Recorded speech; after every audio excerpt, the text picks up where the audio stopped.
Hi guys, welcome back to my channel. If you're new here, my name is Dumi Sagmokali. Thank you so much for tuning in, and I do hope you enjoy your stay here. And if you are a returning subscriber, thank you so much for coming back. Love to you. So I'm back with another advice video, another matric advice video. I find it very fitting for me to create an advice video tailored more specifically to final exams since they are nearing. So let's go. Okay, so I noticed that my previous matric advice video was getting viewed by people who weren't in matric, which is great. It was getting viewed by grade 10s and by grade 11s, and you know, proper preparation prevents poor performance. That's great. And if you can really accustom yourself to applying the tips that I had given in that video that early on, then I think matric will be a smooth sail. But I must say that these tips that I'll be giving and that I gave back then, they are more tailored for matric because they are more thorough and more robust. But if you are able to apply them in grade 10 and grade 11, go for it. Okay, so matric is a bit of a make or break here. I'm not a big fan of coining it like that because if you don't make it, it's really not the end of the world. And the good thing about matric is that if you don't do too well in math, in physics, whatever subject, you can actually rewrite it the following year. You don't have to repeat the entire year as we've been accustomed to like in previous grades. So really, but at the same time, if you can do it once and do it properly, go for it. But I do have to say this because not doing well in matric is really not the end of the world. But if you can do it, I do suggest you try and let's see what happens. So without any further ado, these are my top tips for final exams for matric. Okay, so in matric, following your prelims, just before your final exams, you usually get a study leave. So it's about 1 to 2 weeks whereby you don't have to attend school. You've been excused from that, and that period is just supposed to be dedicated to studying and preparing for your final exams. So within that study leave, be sure to wake up early to get started with your studies. It won't be fun. This is not fun, but you seriously want to use your time and use it well during that period to avoid any sort of regrets that may come afterwards. Wake up early, get studying, have a timetable of some sort. Don't just wake up and wing it, because if you do that, then you probably won't be as productive as you would have been had you listed the manner in which you'll be studying that day and the way you will make use of your day that day. Please use that study leave as best as you can. That is the time that you should be dedicating to like thorough studying, given now that you've written prelims and you have a bit of a good idea of what final exams are going to be looking like for you. The night before your exam, whatever exam it is, so the night before English, the night before Afrikaans, the night before accounting, dedicate that night to past papers. Now by this time you should have already gone through past papers, but what I'm saying is quickly run through them to just remind your brain of how they'll be asking questions and the phrasing and things like that. I would suggest that you look into DBE past papers and IEB past papers, regardless of whether you go to a public or a private school. I actually, in matric, I went to school, a friend of mine was in a private school, but they were writing DBE papers. And another thing that I noticed is that IEB asks questions very differently to DBE. It doesn't really make sense to me, especially in mathematics. They just ask in a totally different manner, and DBE does pick up from some IEB papers and vice versa. So I would really encourage you to accustom yourself to both manners of asking questions, especially in trigonometry. I actually had a conversation with an old acquaintance of mine. We're talking about the papers that we had just written. He was writing IEB and I was writing DBE. And obviously he was talking about how he went through DBE papers and the way DBE was asking questions was it just didn't make sense to him. And quite frankly, I had the same thing to say to him. It's not that they're really difficult. It's just that you just get used to your curriculum's way of asking, and it kind of like boxes you into that kind of questioning, and you don't get used to anything else. So in matric, you cannot be caging yourself, and you cannot get too comfortable in a certain way of asking questions. So yes, dedicate the night before to some past papers, your study notes, recap your study notes. If you cannot explain it in a simple manner or one sentence, you probably don't understand it clearly. Obviously, that might not apply to more complex and complicated subjects. Try as best as you can to get some sleep the night before an exam, at least 4 hours. I mean, 6 to 8 hours is great, but that's a bit ambitious for a matriculant. What matriculant actually sleeps? But do try to get a bit of sleep. I emphasized that already in my previous matric guide to matric video. Please get some sleep. Right. If you know you are lacking on sleep, get into the habit of preparing shakes. I only started drinking those things in matric, and that's the only time I was drinking them. My therapist actually recommended that I start drinking shakes. They're not nice according to me, but start drinking shakes, preparing shakes for yourself in the morning on the days that you know that you're running quite low on sleep. The thing about sleep is scientifically you can't make up sleep. So that thing that you guys do whereby you don't sleep because you're preparing for a math exam, and then once you're done writing the math exam because you have 3 days off, no exam, now you decide to sleep for 12 hours, it's not achieving the effect that you think it's achieving. So if you know that you are running low on sleep, at least make sure that your body is getting some sort of nutrients, the ones that are needed. Okay, this next tip, not everybody might like. I know I didn't like it, but I noticed that I needed to get into this thing when I was in matric. But try to drink some concentration syrups. Matric can be very tiring after having written prelims and then not getting much of a break and immediately writing finals, because matric is kind of like writing finals twice. That is extremely tiring. You run low on energy and you reach a point whereby you just can't wait to be done, to just finish. And maybe you don't care a little bit. Okay, you care, we know you care, but in that moment you just over it. But I would recommend getting into these concentration syrups. Obviously moderation is important. I wouldn't say you should drink too many of them. I know I was limiting myself to one per day. So these BioPlus type of things, I used to think that it's just a psychological thing, that oh, it only works because, okay, you're telling yourself, yeah, I just drank this concentration syrup and then that's how it works.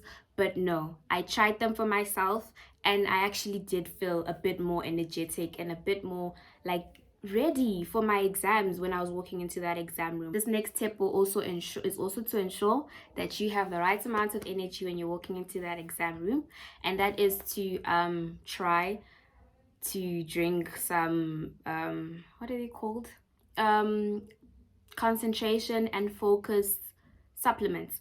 So these are actually like the healthiest thing probably on this entire list of like energy boosters.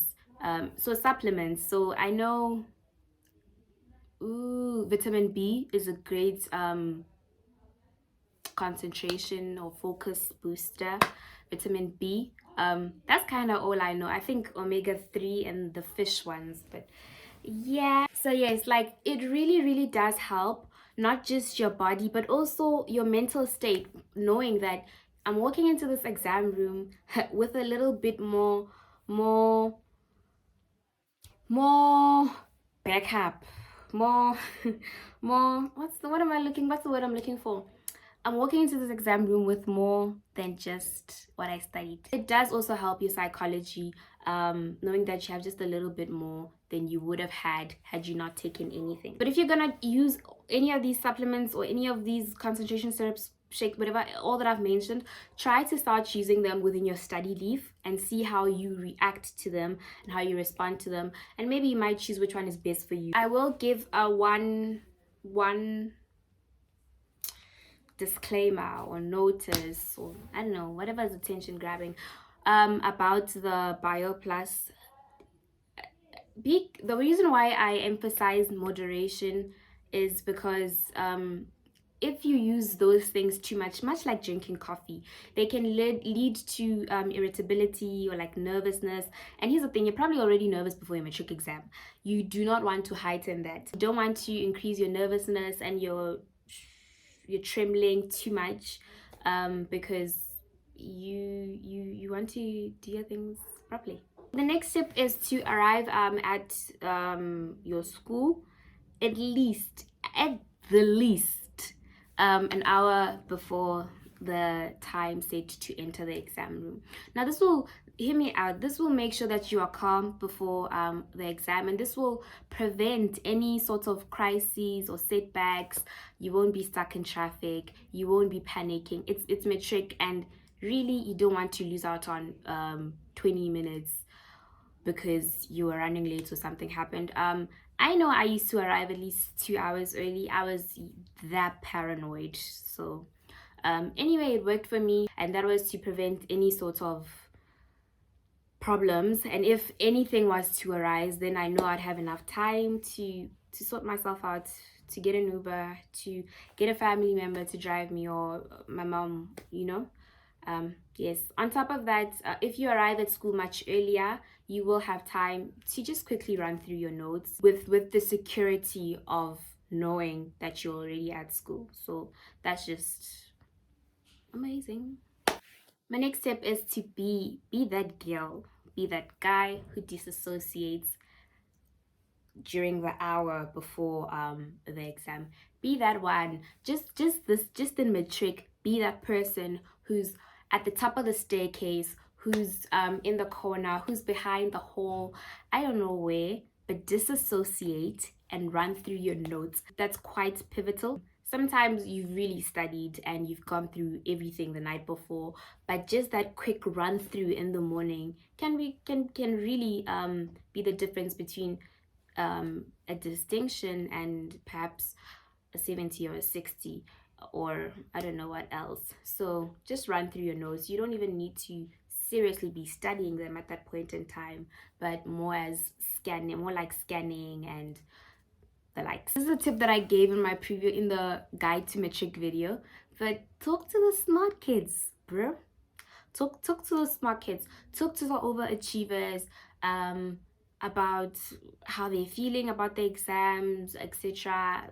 Ask them any questions that you came across that you didn't really understand. They probably have an answer, and they can probably tell you another one that was a bit unsettling to them, and you'll probably feel more ready after having spoken to them. If this isn't something that you already do, talk to the smart kids. Don't use them, but talk to them. They're usually ready to show that they study. So my next tip is to re-energize and recuperate by doing the things that you love when you get time. So when you know that you're not going to be writing an exam for like the next 2 days, for the next 3 days, 4 days, week, try to regain that balance and distance yourself a bit, just for a while, from matric and the stress that comes with it.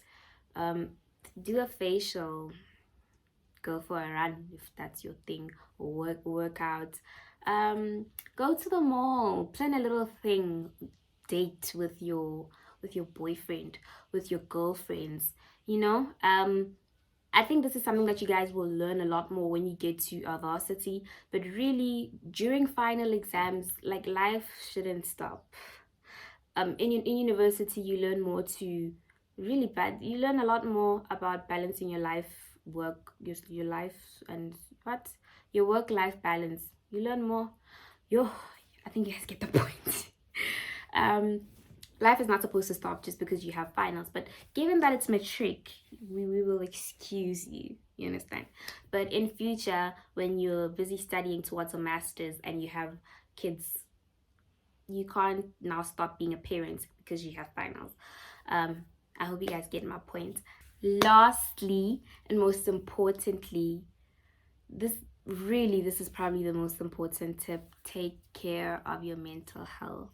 Matric is not all there is to life. If all else fails, we have YouTube and Forex. Okay, no, but really, if you don't perform as well as you would have liked to in a certain subject, you still have the following year to rewrite that one subject. You don't even have to attend any matric classes.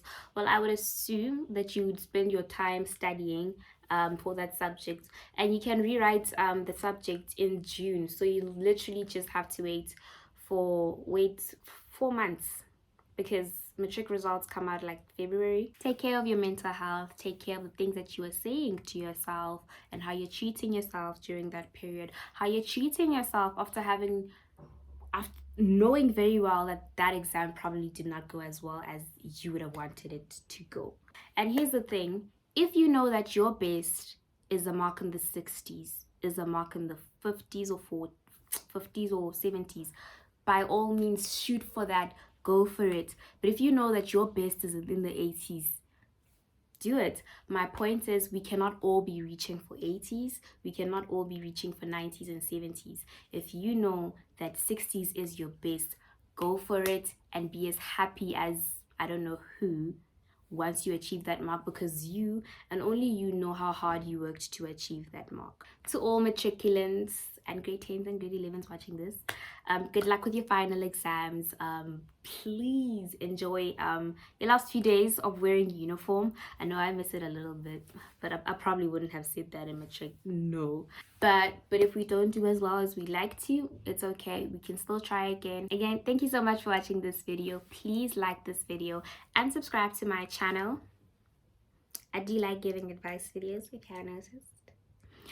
Please subscribe to my channel, and I'll leave my social media links in my description box below, so do follow me. I love you guys, and good luck with your exams. Mwah.